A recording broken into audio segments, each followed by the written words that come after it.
মানুষ ঘুরতে যায় পার্কে আর আমরা ঘুরি মাঝিপাড়া দিয়ে। মজা করছিলাম।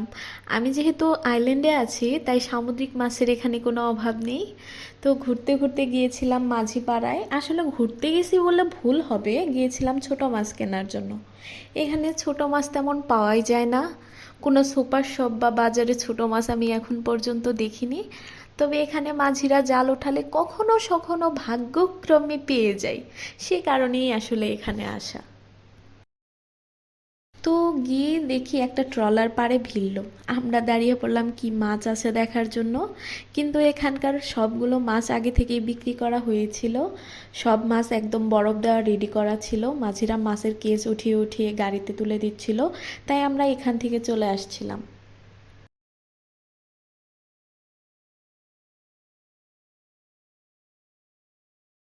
সামনে একটু এগিয়ে যেতেই দেখি অনেক মানুষের ভিড়, তো সেখানে গিয়ে দেখি এখানেও মাছ উঠিয়েছে, সবাই ভিড় করে আছে মাছ দেখার জন্য।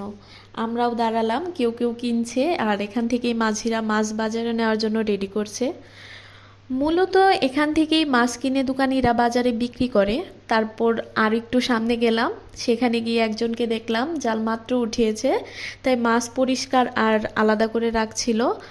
আজ আর ছোট মাছ পাওয়া হলো না, তাই ঘুরে ফিরে বাসায় চলে আসলাম।